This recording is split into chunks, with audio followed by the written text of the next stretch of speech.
As we all know, filmmaking is not a free activity. Equipment costs money, people cost money, you need resources. I mean, there are a lot of ways to make a $0 film, but in reality, it is never a $0 film because you spent gas money to get to your location, you spent electricity to charge up your batteries. You're always spending some kind of money or in-kind money or kind of soft money in some way. And it's not a solo game. You need to have a team. But one of the things that you find is a lot of people with experience and advice who will then charge money for access to that experience and advice. And it's not just people, it's various organizations. It's every lab has a cost to apply to. There are grants that cost money to apply to. I mean, not all of them, but some festivals cost money to apply to. Film schools cost money to go to. If you want to have an IMDb membership, that costs money. If you want to follow somebody on Substack, like there are often fees to get all of real access to their content, or Patreon, or I don't know, just every little thing. It's like you can get membership for free, but for real access or for this or that, it's and the prices range from something easily done to hundreds of dollars or thousands of dollars, and it can get prohibitive pretty quickly, and you still haven't even made a movie yet. You're just accessing information. And this is not a video to say these are bad people or that it's a money grab or any of that stuff, because I have certainly benefited from attending many of these workshops or conferences, festivals, grant applications, blah, blah, blah, etc. There are certain things that I charge money for. I mean, there's a certain amount of knowing your own value when you have experience to pass on. I teach at a film school that costs money. I went to film school.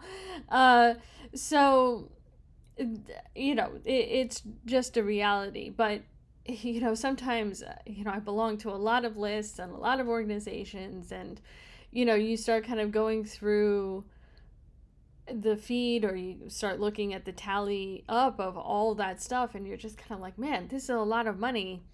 What am I actually getting out of this? And so I wanted to kind of talk about a few of the things that I think are worth the money when you don't have money to spend, like when you're just starting out. And this will be kind of a series of videos where I'll also talk about some of the free things that you can do that I highly recommend, as well as some of the things that are helpful, kind of, maybe, I don't know, but it's more of a gamble. But if you have the money, it can look good to be part of these organizations and all that stuff.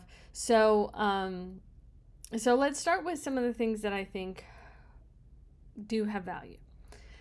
And I wouldn't be here today without my film school education. And again, as an instructor at a film school, I've definitely gone through ethical debates with myself about whether I'm doing a disservice because it's such a hard industry, having people pay to take classes for something that is a very risky venture.